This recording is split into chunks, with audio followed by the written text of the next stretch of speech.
Eh ano, Rebel, di ba nung nakaraan magpaplano ka na paparintahan mo sana ito para ba-income?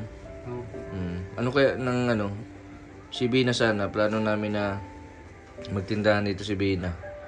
Payag ka na magtindahan dito si Bina? Sa mapagpalang araw po mga kalingap, mga kabente. Dapat po ngayon sa lugar po nila Bina. Kasama ko po yung kapatid ko. Nilinisan po namin at pipinturahan yung tindahan po ni Bina ngayon. Kasi nga po si Bina, sisimulan po natin yung tindahan niya na mabuksan ulit.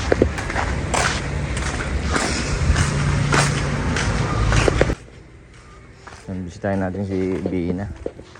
Ito pong tindahan na ito, matagal-tagal din nakasara.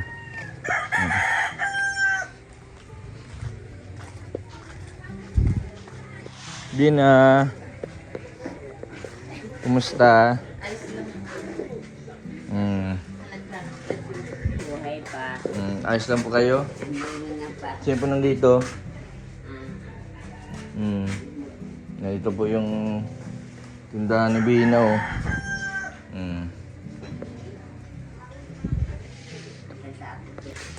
Laro Pina. Grabe po ang init, ano?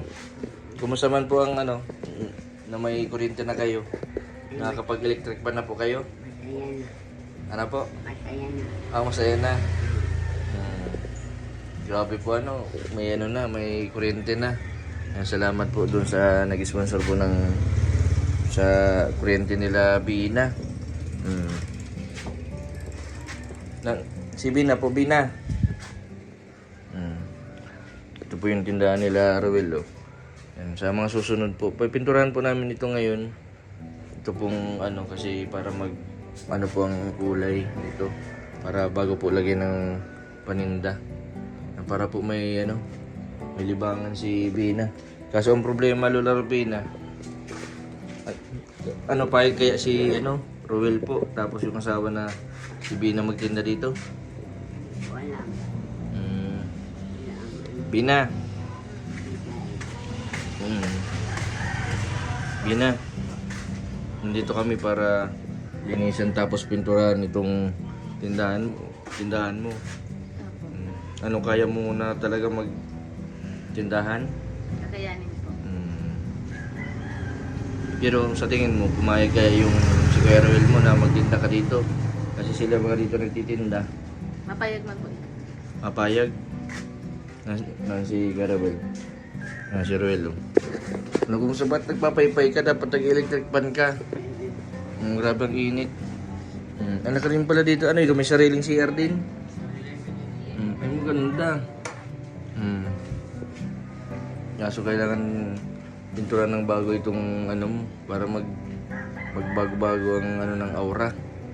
Ay Ruel, di ba nung nakaraan magpaplano ka na paparintahan mo sana ito para ba-income? Ano kaya ng si Bina sana, plano namin na magtindahan dito si Bina. Payag ka na magtindahan dito si Bina? Pwede. Paano pa nag-uwi na yung asawa mo? Dito din kayo matuloy. Doon na lang sila sa kapit. Mapalitan na lang po yun. Mapalitan na lang. Sibin na dito. Tapos ano sa Mahiga? Diyan na. Sibin na po. Si Bina. Sibin na po dito. Para po hindi na siya mahirapan magbalik-balik. Doon sa kabilang kwarto. Opo. Para pagising niya, bukas na ganun din. Mabukas ang tindahan.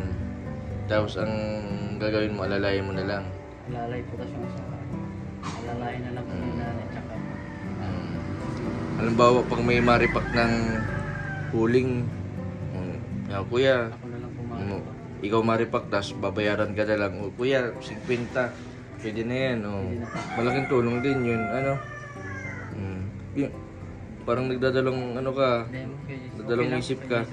Okay lang sa'yo na si Bina magtinda dito. Titisingin natin si Bina kung kaya niya, kasi yung ibang mga tinutulungan ko na Ruel, ito Irene, nagtitinda na ngayon, may nalilibangan.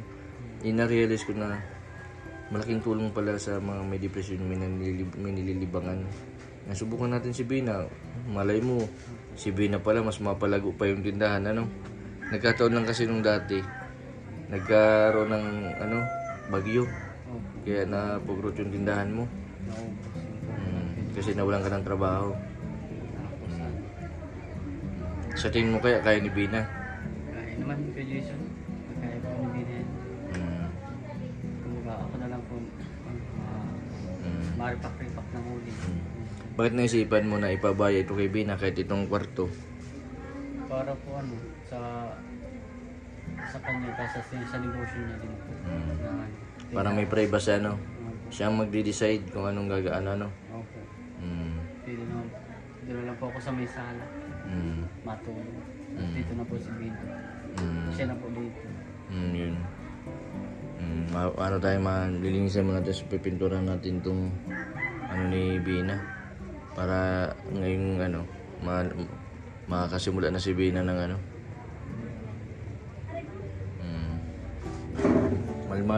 Malmal si Bina ng mga viewers natin. Mabait daw si Bina eh. Namigay daw ng pambigas doon sa nangailangan. Bakit naisipan mo magbigay ng pambiling bigas? Ikaw naman ay kailangan mo din. Kasi para makatulong po kasi lahat naman tayo nangangailangan. Kapag may sobra lang naman, minsan-minsan. Tapos pinapairis mo pa yung yung video na nagbigay ka ng pera. Di okay lang yung natuwa pa nga yung mga viewers na na nagbigay ka kahit ikaw yung may kailangan din. Opo. Anong pakiramdam mo na nakakabigay ka? Magaan po sa pakiramdam na nakatulong. Ay, kumusta na pala yung sugat mo? Ay, magaling na kuya. Oh, sabi ko na sa iyo, magaling na oh. Effective yung betadine, no? Opo. Tapos yung agoxinada. Oo. Yan, tuyo na. Pwede mo na siyang lagyan ng alcohol sa ibabaw kasi tuyo na siya. Para hindi makati. Makati yan pag gumagaling. Ganyan din yung ginamot ko kay Lola Patricia nung sugatan.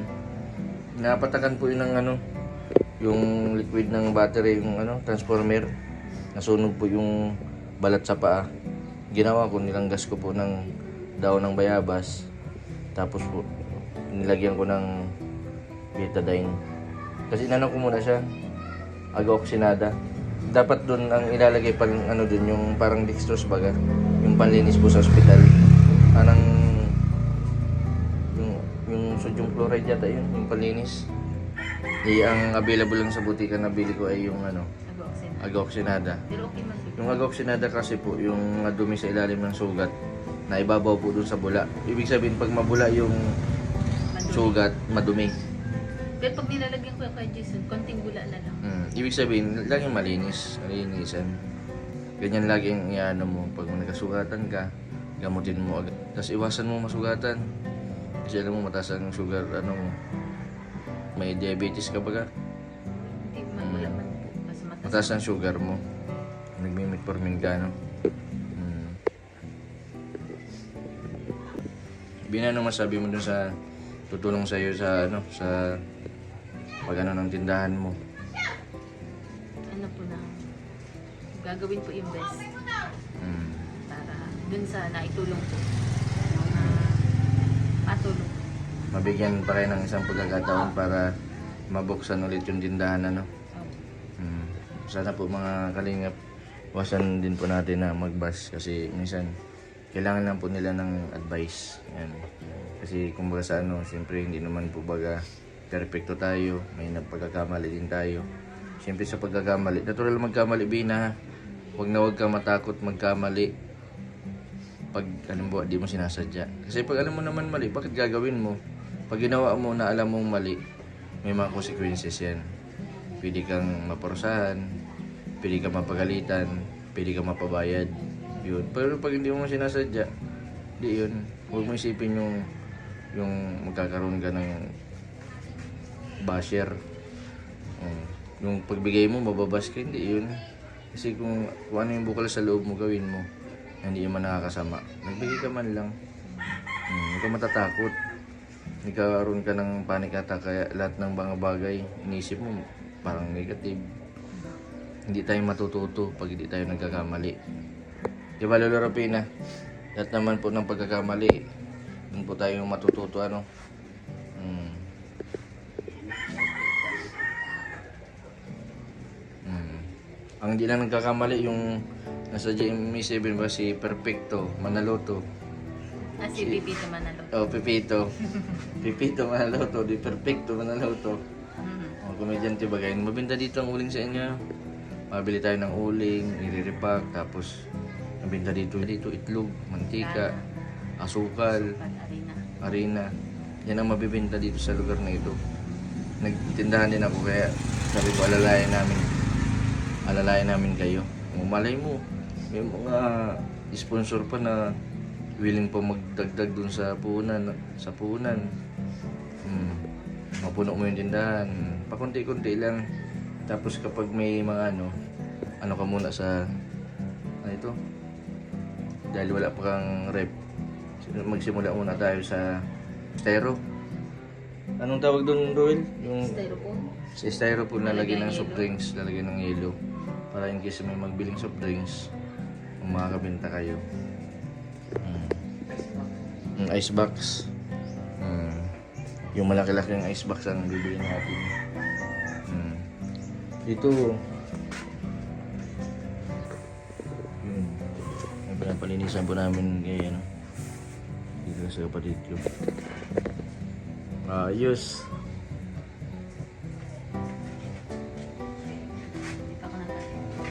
Okay lang. Di mo nalata. Bina. Ngayong week may schedule mo ng injection na. Nang kailangan ma-injectionan ka na at baka asumpungin ka. Basta tuloy-tuloy lang yung yung paggamot. Kasi mahirap pag sinumpong ka, mahirap kang injectionan. Mahirap kang painumin ng gamot. Habang di ka pa sinusumpong, wala ka pa nararamdaman na aga pa na natin. Katulad nung ginagawa ni Robilin, kapag nakakaramdam na siya, hindi siya nakakatulog. Masama pagkaramdam niya, inaagapan niya na.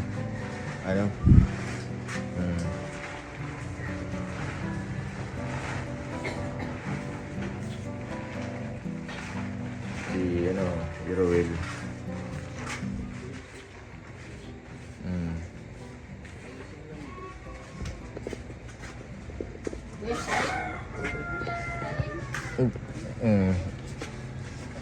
Ay, kinakalawang ng mo,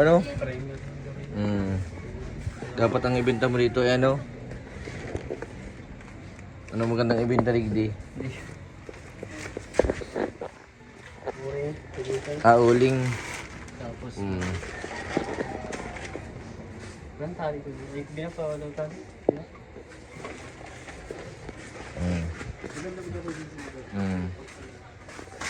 Well, ngayong week may injection si Bina.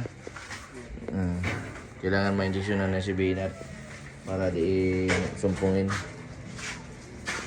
Salamat dun sa nag-sponsor kay Bina.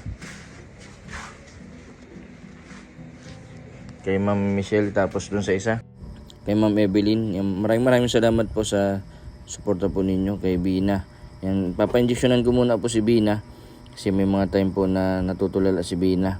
Kailangan po bago magtinda ay wala po magiging problema at baka po mauto-uto lang ng mga nagbibili. Katulad po ni Irene na tuloy-tuloy na po yung pagtitinda niya kasi bago po siya nagtinda ay talaga pong magaling na at tuloy-tuloy po yung injection niya. Si Bina po papa-schedule po ulit kasi natapos pa lang po yung gamot niya sa reseta, panibagong reseta na naman at injection po yung gagawin sa kanya. Binubuksan din ninyo itong tindahan nyo kasi para mahangin, hindi kayo mainitan. Ang laging bukas po ng yung hindi siya kulong. Kailangan pa ng pinturahan ito. Yung mga sulat-sulat.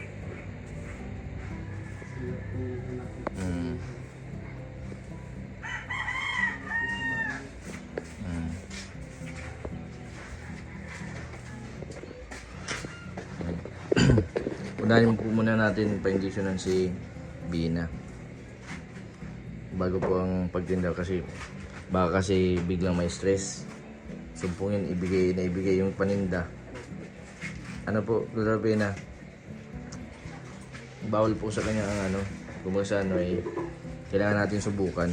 Walang po masama kasi kung magtatrabaho po siya, mag-apply siya ng trabaho, di siya tatanggapin. Kasi pag may mga sumpong na po, ano ba, may mga depression, bawal po silang mapagod.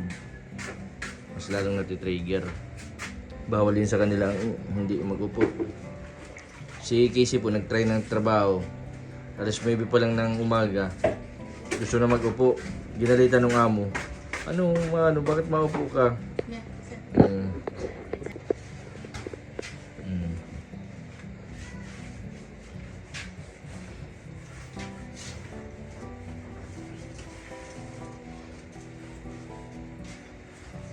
Maraming salamat po sa tulong po ninyo kay Bina.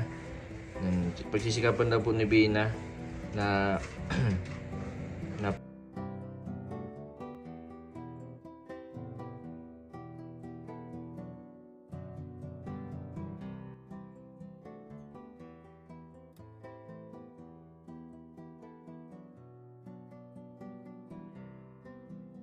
pag baka kasi sumpungin si Bina kapag wala pang injection, baka ipamigay ang tinda.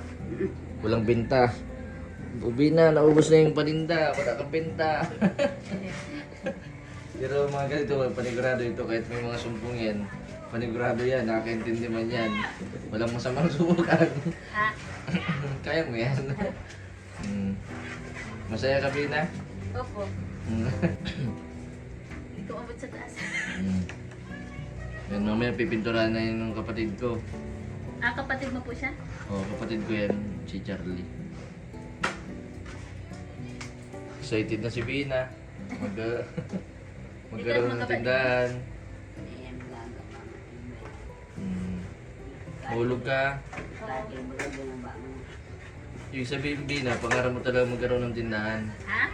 Pangarap mo magkaroon ng tindahan. Oo man. First time mo magka-tindahan?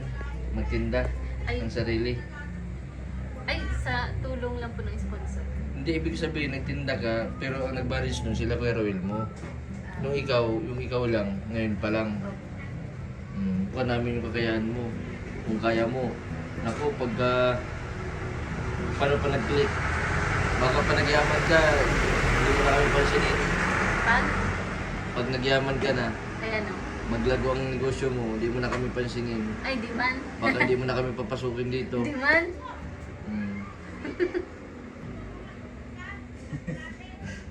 Baka umalis ka na sa Kalinga pag nagyaman ka na. Di man.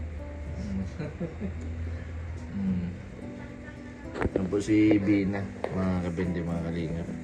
Excited na siya magkaroon po ng tindahan. Hindi pinapalinisan ko, mapapinturahan po natin. Para po pag nagtinda po si Bina, maliwalas na po din para kay Bina. Maraming salamat po sa lahat po ng mga viewers na patuloy po na nagsusuporta sa aking YouTube channel, sa nag-sponsor po. Maraming salamat po. Yan si Bina. Subukan po natin yung kakayahan niya. Pero kailangan din po natin na gabayan si Bina para habang nagsisimula. Pag nandiyan naman po sila Lola Robina, tapos si Roel, na pinabayan na po ni Roel yung tindahan, tapos itong kwarto, para daw po hindi na mahirapan si Bina. In case na magsasara, mapunta pa siya dun sa kabila para matulog.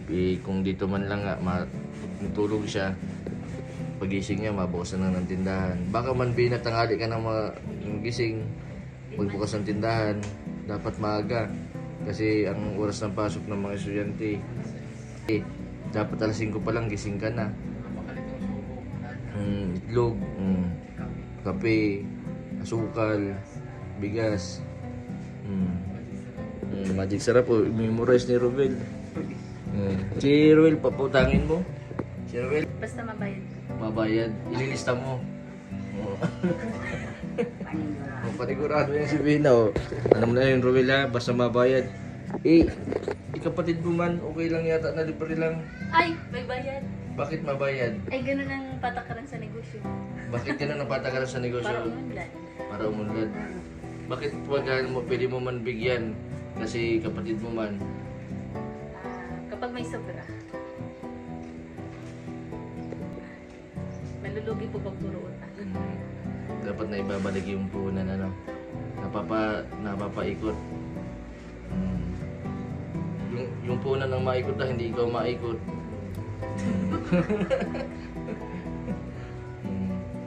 Basta huwag kang trial and error yan. Huwag ka matakot, magkamali na. Kung sakali man na nalugi o ano. Halimbawa, nalugi ka sa isang produkto, huwag kang mag-negative agad. At least natuto ka, ganito pala. Lugi ako sa isang produkto. Dapat pala, pinatungan ko ng 2 pesos kasi ang pamasahe ko ganito.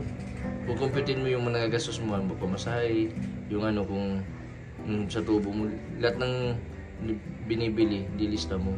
Para nakukompute mo yung benta mo sa isang araw. Si Ate Reggie mo magaling dyan, tuturuan ka nun. Si Ate Reggie, tas si Ate Rubilin mo. Ay, ano, Bina? Yan na ito, pang-bili-bili nyo. Maraming salamat po. Basta, antabay lang kayo ha. Pagka napinturahan na, tapos nalinisan na, tapos unahin natin yung injection mo, mabili na tayo ng paninda. Doon po sa mga, ano, madagdag pa. Para mapuno itong tindahan nila, Bina. Walang masama subukan. Importante, malalaman natin kapag sinubukan na natin. Ano, positive lang lagi, huwag kang matakot magkamali. Kasi sa pagkakamali, dyan tayo matututo. Basta alam mo nang mali, huwag mo nang ituloy. Nakakatakot baga magkamali. Pero maraming yumayaman sa pagkakamali. Nagkamali sila. Mga failure sa Oo, buhay. mga failure sa buhay. Mga nagsasucceed din. Karamihan. Kaya inisip nila yung nabigo sila, tapos yun na nagmamotivate sa kanila para magsikap, Masenso. para masinso. Malay mo sa pagtinda mo, diyan kayo maman. Ay, pambihira. Sana nga. lahat tayo ngayon. Oo, lahat tayo. Pautang ako sa'yo ng 1 kilong bigas, okay lang. Basta may bayan. Mahirap. Kawawang negosyo. Ang kawa negosyo, very good. Iiyak Iiyak. ang negosyo. Oo. Magaling na si, si Bina. Basta, ang ano mo lang, kagata ni, nanay. Tsaka mga sabong pampaligo. Basta pag nagninegosyo dapat tipid. Para hindi na ano kasi ang puhunan, hindi mahila. Paano tipid po? Matipid, hindi ka puro karne araw-araw. Ah, Puro ka karne. Yung puhunan mo, nagagastos mo na. Isipin mo rin, magkano ang kita ko ngayong araw. Kung nagkita ka ng 100, ang gagastusin mo lang yung 50 pesos. Itabi mo yung 50. O kaya 80 pesos yung gagastusin mo, 20 pesos tatabi mo. At least may nadadagdag kahit konti. Schedule tayo sa injection. Kasi kailangan ma-injectionan ka. Kasi buwan-buwan dapat nag-i-injection kayo nila. Maano yung injection nyo. Kasi pag ilang araw kayo hindi injection, tapos mag-isip kayo, mabalik kayo sa dati. At andali, nakikipagbunuan pa sa akin. Minumura pa ako nun, tinutulak pa ako nun. Para nang ma-injectionan. Nakakatuwa si Bina Ruel, yung pananaw niya sa buhay, mas positive. Anong masasabi mo pala kay Ruel? Kasi pinayagan ka na pinaubaya sa iyong tindahan. Siyempre po, maraming salamat po kay Kuya at pinaubayan niya po sa akin yung tindahan kasi kailangan po. Tsaka tulungan lang. Tulungan lang. Pag nakita mo nahihirapan si kuya mo, tutulungan mo man. Ano po, wala nang pambiling gatas yung anak, tutulungan mo man. Very good. Basta tulungan lang kayo magkapatid. Wala man lang ibang magtutulungan kundi kayo lang. Huwag kayong iwasan natin yung inggit sa puso natin kasi yan ang nakakapahila. Kasi pag di bali tayong apihin, huwag lang tayong mag-isip ng masama sa iba. Mas siniswerte ang taong mapagkumbaba. Sana magkaisa na lang lahat ng yung mga kalinga po baga, lahat ng mga viewers. Sana iwasan ng mga bashing. Sa pinaka naapektuhan dyan yung mga tinutulungan po, mga beneficiary na kailangan po ng tulong. Ngayon po mapunta ako sa asawa ni Brother Paas para po bisitahin. Kasi ang chemotherapy po yung kahapon. Tapos ngayon po ay nasa bahay lang po nila. Balikan ko ulit si asawa ni Brother Paas. Ma'am Tess po. Si Mrs. Baas, si Ma'am Tess. Ay, tama na. Ma'am Tess. Sana makarecover siya kasi meron siyang breast cancer stage 2. Kasi sana sabi ko, yung mga gumagaling man po na agapan yung breast cancer. Pero sana lalakasan niya ang loob niya. Pero kailangan din niya ng suporta ng mga katulad. Sila ko iba, nabigay din sila. Galing nga para kahit walang vlog. Kaso ngayon ay nababas. Mapunta na ako ha. Lalarapin na. Magkain na po kayo. At mamaya mapipintura na din ito. Yan, salamat po sa lahat po ng mga viewers na patuloy po nagsusuporta sa mga sponsor po ni Bina. Maraming salamat po. Yan, si Bina po dahil din po sa inyo. Kaya po siya nagiging matibay, malakas at panatag po ang isip dahil din po sa inyo. Yan, sa kala Lola, kay kuya ni Bina. Salamat din kay Bina. Dito kay Ruel. Kasi kung tutusin, inisip din niya yung kalagayan ni Bina na nagpaubaya doon sa tindahan na dapat sila mag-asawa nagtitinda. Pinabaya kay Bina kasi sa ngayon daw po ay wala man daw silang pampunan. Kaya si Bina na lang daw po muna ang mag-manage nitong tindahan. Nakakatuwa si Bina. Magaling na magaling. Na iba talaga kapag blooming iba talaga nagagawa pag straight ang buhok. Pagbagong ribbon. Pagbagong ribbon. Di ba nakakapalakas ng self-confidence sarili pag nakakapag-ribbon kahit paano. Kahit wala ka ng pambiling bigas, makariban ka lang. Pero deserve mo man yan, Bina, kasi kumusta para pag nasa labas ka, may lakas loob ka na sa iba paano ka magkaka-boyfriend kung di ka maparibad. Basta kung tanggap ka tapos kung ay magiging katuwang mo sa buhay si Jigs tapos si Casey mag-asawa na sila. Ay, kamusta na kuya? Maanak na yun, baka next month, Ay, July. malaki na ata. Maraming salamat po sa lahat ng mga viewers na patuloy po nagsusuporta sa aking YouTube channel. Sa mga di po nag-skip ng ads, maraming salamat po. Sa mga di po nakapag-subscribe, pa-subscribe po Mr. Bintiboy Vlog. Maraming po salamat. God bless po sa inyo lahat.